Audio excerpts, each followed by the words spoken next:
Hey, it's Amber here at the B channel back with another episode of this podcast to bless, edify, and encourage others to live their best lives.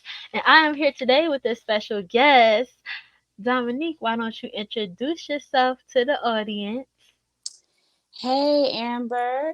Well, my name is Dominique, and I am a number one lover of God.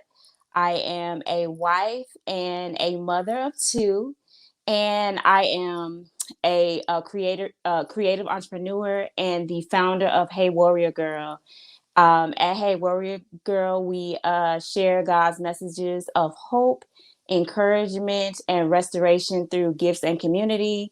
So, right now, I am a gift shop owner where we specialize in Christian gift cards for mostly women and things like that. So I'm a hope dealer. I am an encourager. I am a restorer, and I'm happy to be with you on today. Oh, you have a lot going on there, sis. But today's topic we're going to stick to is caregiving. So, did you want to tell us your story? Sure. So my daughter, her name is Elegance. She is 6 years old now, but when she was one, she developed heart failure, and the technical term for it is cardiomyopathy. And we were told that there was no way to save her heart, and that she would need a heart transplant. And so she was successfully transplanted by the age of 2. And she's been healthy for 4 years. This is going on 4 years post heart transplant. She's been healthy and everything. But along the way, we found out that she has some special needs. And so throughout our journey, I've decided to basically be her full time caregiver. And also, I have a 7-month-year-old, and his name is Cortland. And Cortland has a unique journey as well. He was born almost 2 months prematurely. He's healthy and everything, no health issues, but I spent a month or so as a NICU mom with him. So he's also here with us right now. So yeah. Well, that's good to hear that everybody is doing well. So, describe like a typical day in the life of, caregiving for you. Wow. Um, you know, that's something that always changes. Um, as much as I want everything to be okay, we doing this is what it's gonna be today. That's what it is. It changes, but so I would say a normal day is basically we decided to homeschool Elegance this year, so I'm a homeschool mom. So we get up in the morning, we do our thing with homeschooling. I also have a part-time work from home job as well. So after homeschooling, I'm working part-time, and then Hey Warrior Girl, of course. That's that's really at the top underneath my children and my husband. But I'm trying to encourage somebody, trying to get a journal with me together, or something like that, making a greeting card, whatever it is. And then on off days, I'm taking my daughter and my son to their doctor's appointments, and to their therapists and things like that. Oh, okay. So tell me more about this journal with me. I've seen that on your platforms, but I haven't got a chance to check it out yet. So let us know what the tea is on that. Yeah, of course, sis. Okay. So first of all, Journal with Me originated because I love to write. I mean, obviously, if I'm making greeting cards, right? Mhm. I didn't mention this, but I'm also an author. So I love to write, and I've noticed that in my journey with being closer to God and in my devotion time to God, I just love I just love the presence of God when I'm writing. When I'm journaling, I'm basically in a nutshell, it's me writing love letters to God. Oh, And in writing love letters to God, he's responding to me. He's responding to me. And so I said, I I am just in awe of the wonderful things that God has to say about me, right? um God has to say about me. And I said, you know what, I think other people need to join in on the power of journaling. And I'm also like, I can't be the only person in the world who loves to journal, who loves to write. And so it just originated late last year. And Journal with Me is basically, I go live the first 3 Sundays of the month at 6:30 a.m. Central Standard Time mhm, on my Facebook page and also on the Wisdom app. I'm mhm. going live, and basically, Journal with Me is a time of reflection, encouragement, and prayer. So I'm on there, I'm praying. I share an encouraging message from God, and then there's a journal prompt, and then we write. We answer the prompt, and we write for 10 minutes. So that's Oh, what Journal with Me is. Hmm. so do people ever like come up on the stage and talk to you during that process, or do you typically just talk and then, maybe there's feedback on the back end? Yeah. So like I was saying, I'm kind of new to Journal with Me, and there's a whole world of technology out there. So right now, as of now, the format is just me talking. You only see me, and then I'm engaging with the folks who are on Facebook who might comment or something like that. But in the future, I did think about, making it like a Zoom type thing where I Ooh. can see everybody's faces, and then Oh, open it up for others to chat and things like that. So as of now, it's just me right now. oh, okay. So did you ever think about like writing a devotional? Yeah. So actually, I do have a devotional that I wrote in 2018. It is Mhm, called Arise, the devotional for warrior wives, and it's geared towards newlywed wives. mhm. Um, but yeah, other than that, I have thought about doing devotionals, and possibly doing something like a journal prompt book or something like that, that has a book with prompts in it for those who, I personally don't, at this point, right? I've been Mhm. doing it. I do it almost every day on my own, so I don't need a prompt. But I know that there Right. are people that, that need prompts and things like that, to just be able to reflect on God and Right. everything like that. So I am heavily thinking about doing some sort of journal prompt. Yes, I love to journal, but for me, I'm one of those people that's in the camp of I need a prompt sometimes. So what Yeah. I do is I go into the guided prayer and the YouVersion Bible app, and they'll have like a couple of scriptures and like prayers in there, and some nice tranquil music. And so like I just think about the scriptures and like what I see about God in the scriptures, and then I'll write down some things, and sometimes it'll spark me to like write a short prayer, even if it's like a sentence. I'll just write a sentence about something that I thought about. And so it's like it doesn't have to be this big thing, but it's like it is helpful though to have those prompts.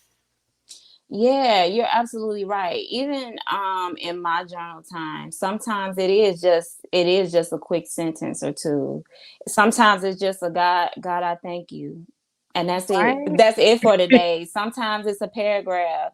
Sometimes it's a letter. Sometimes it's a vent session. Sometimes it's different. It's different each day, and sometimes it is a prompt, you know? So it's really what you make it. It's really what how you feel comfortable with writing, you know, as a form of expression. Hmm. Oh my goodness. I have an idea for you. It could What be is a caregiver centered journaling prompt. That would wow. be amazing. Wow. Yeah, that is an awesome idea because people be sleeping on us caregivers. It's a lot. Okay. It's a lot to deal with, and that is something that I noticed as well, that people don't talk about caregiving a lot. What's the biggest misconception that you've noticed as a caregiver?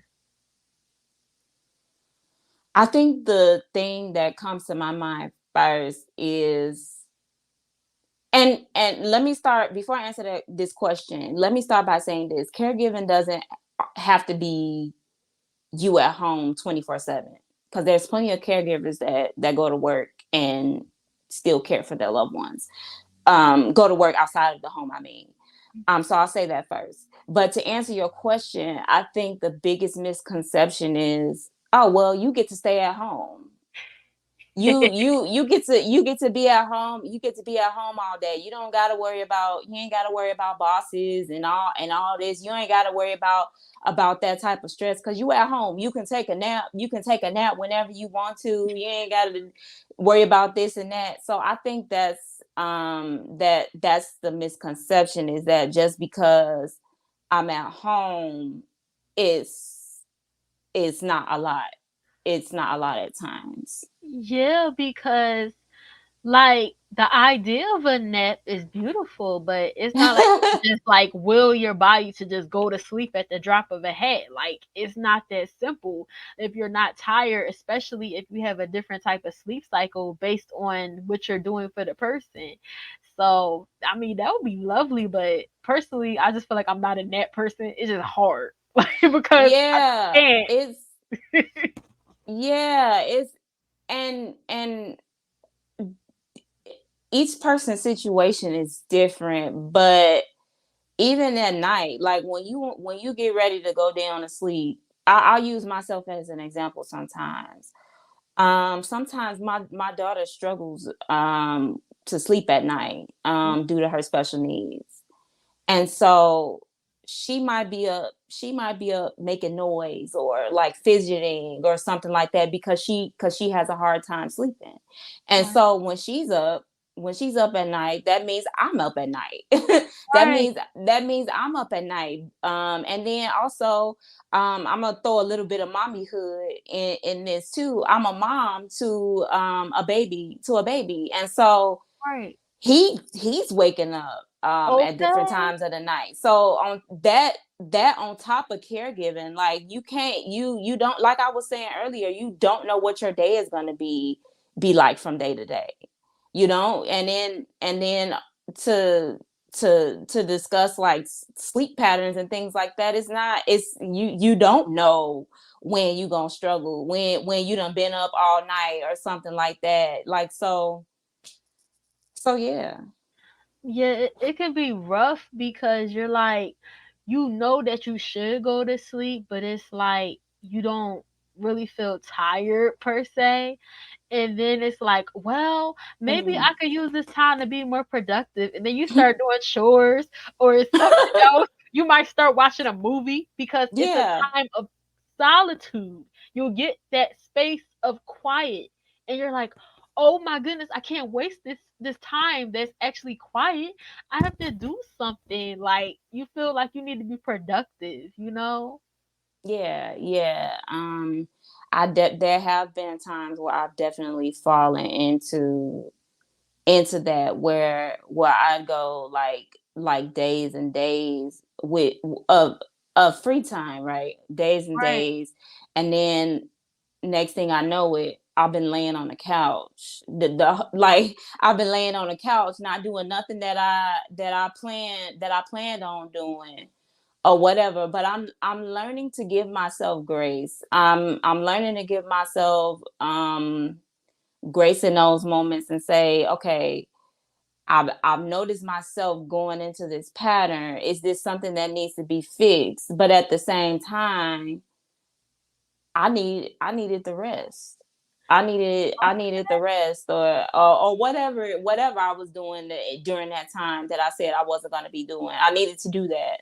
So Yeah, it can be something like that's one of the biggest humps to really get over is just to tell yourself that it's okay to watch the movie. It's okay to not have everything planned out. It's okay to just let go sometimes.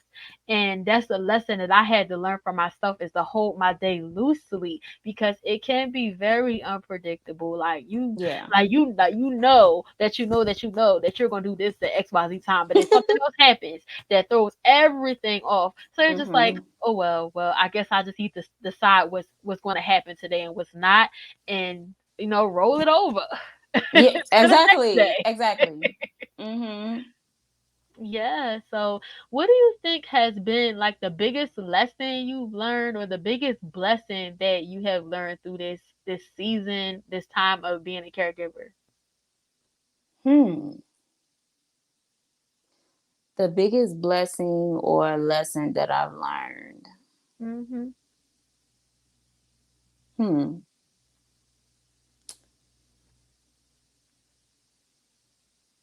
I think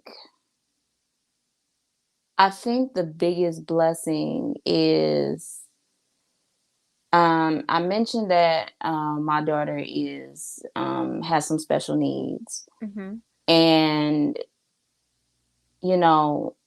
when she was in public school, you hear a lot of things that, and not knocking anybody whose child is in traditional schooling, I'll say that, Mhm. but in her circumstances, her being a person of medical needs and special needs, um, you hear some people say some really negative things, and in their eyes that's not negative, that's just them telling you, oh, she needs to work on X, Y, and Z, or she did this or she didn't do that. To Mm. them it's not negative, but to me as a mom, I'm like, okay, what she do now? Mm. What's the problem now? What you got to say now? What you get? And in this season of me transitioning her to homeschool, I've been able to see her advance. I've been able to see her grow, and see the things that maybe others didn't see from her. So I feel like that's the biggest blessing, is that you know I decided to homeschool with some uncertainty, like, is this really gonna work? um you know but like I said, I've seen her grow and develop and flourish in just the short time that I've been at home with her. So I think that's the biggest blessing, is that, and then too, at the time, I really felt God's prompting for me to take her out of traditional school Right. and do homeschooling. So during that time, I was able to see, okay, God, okay, God, I see what you're doing. I see why you did that, because I could see, because she's flourishing, and I Mm. and I could see her doing that. So basically, it seems like that you have had the opportunity to protect her more, to like shower her with grace in that way, and to just have a better experience for her, give her a better quality of life, and where she doesn't have to deal with that scrutiny at such a young age. Now, maybe things will change when she gets older, but this is like a great season for her to grow and just you know, keep you company, in that way. So, I mean, it may take a little longer, but maybe there'll be a transition later, but this is the right move for right now. That's what it seems like. Yeah, you basically said everything. I wanted to give her a chance. Mm, I wanted to give her a chance at the things that people were saying she can't do. mm, Um, and like you said, exactly like you said, traditional schooling is not completely off the table. right, But for right now, she is flourishing in that way. And before we move forward, let me just clarify something. She's it's not like I don't want to make it seem like my daughter is immobilized or anything like that. right. Um she's physically able to do things. She's walking, she's running, she's Mm, putting on her clothes, she's eating her own food and things like that. But she does have some developmental delays. right. When I'm talking to her, she does understand, but she does have those delays. So just want to throw that out there for her. Yeah, but at any rate, it's still a situation where she needs your special attention and care in this season to shape and mold her so that she can have that thick skin that she needs when it's time to get out there. Yeah, you're right. You're exactly right. So it's going to be a blessing because she's going to be exactly where she needs to be when it's that time. Thank you. Thank you so much for that confirmation. I received that. And you mentioned thick skin. That is so true because even her story of her transplant story, right? Like this girl had a whole heart transplant. Like she had a whole like it's amazing. It's amazing. Like her story to me is amazing and I can't wait um till she gets a little bit older and she can see the Mm, fullness that she is a blessing of God. So ooh, yeah. yeah. Mhm. So that brings me to another question that I had in mind based off of that because when I think about the fact that she triumphed over that circumstance, the word that comes to mind for me is warrior. So how do you define warrior? Oh my God. My favorite word. Warrior. Um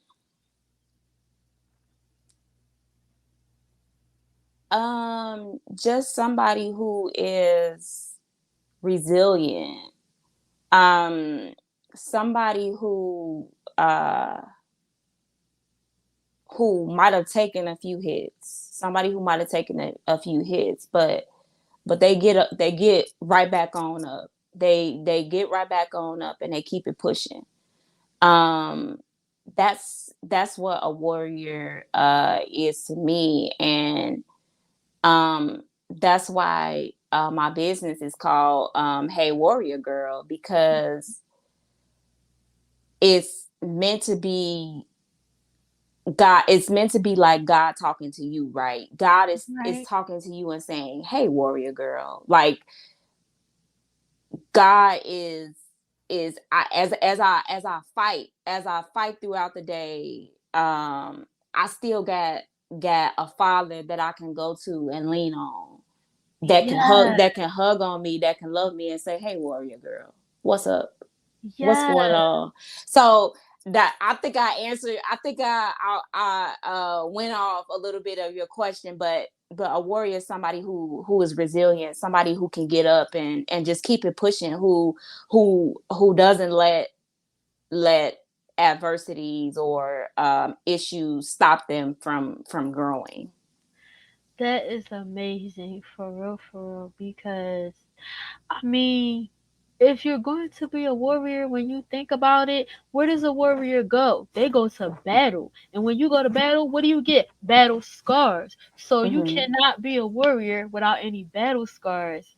So you have to have something to triumph from, you know? Exactly. And you also have to have a place of rest too. A warrior is somebody who can rest. You know? Yes. So yeah. Be Yeah, we healed. have Be to. healed from those wounds. Be healed from those wounds that you got in battle. That's what a warrior is. So you can live to fight another day. Mhm.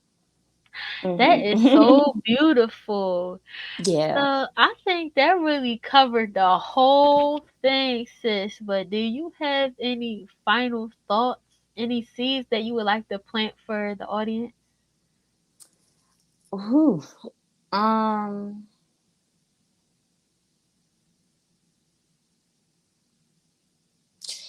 the thing that's coming to my mind is that God is a healer. Um no matter what you're facing, no matter what problem you had, allow God to heal it. Allow God to heal you. Um and to all my caregivers out there, know that you're not alone. Um develop a relationship with God, because I'm telling you, I told Amber this before, that God is my bread and he is my water, literally. Mm, good. And that is what keeps me going. And reach out, protect your mental health, um go to counseling if you need it, join support groups, um and just know that you're not alone, that you're not alone in this. Yeah, that is so important to know that you're not alone. It really is. Like that's like so vital because when you feel alone, it's like you just start to feel a little depressed and like heavy, and like it's community just really helps you to feel less alone. Yeah, yeah, exactly. Do you have any projects that you're working on that you would like to share? Yeah, so I had to shut the store down for a little bit, but we are reopening. We are reopening, and I will definitely be adding more cards into the shops. You can definitely expect more journal with me, and that's pretty much it. God is writing my story, but that's my main project, is to get my shop reopened, and add some more cards to the line. That's awesome right there, because sometimes we feel like we have to do a lot, but it's beautiful to just be like, you know what, I'm focusing on this one thing, and that's what I'm gonna do, and I'm gonna do it until I get it done. And Hmm. that way I can put all my energy into that, and it could be the most excellent that it could possibly be. Exactly. So, I have down here below your social. I have it right here. But are there any other contacts or social media platforms that you would like to share? Okay, yeah. You have it. I am Hey Warrior Girl on Facebook, YouTube, and Instagram. If you have the Wisdom app, you can find me at Hey Warrior Girl there. And my name is Dominique, Dominique. Mhm. Um, and that's pretty much it. Alrighty then, sis. Thank you so much. This has been a great conversation. Thank you. Thank you so much for having me, Amber. It's truly an honor. Yeah, so we will put all of your information in the description below. So don't worry, everybody. All the tea on her is going to be in the description. I thank y'all for watching.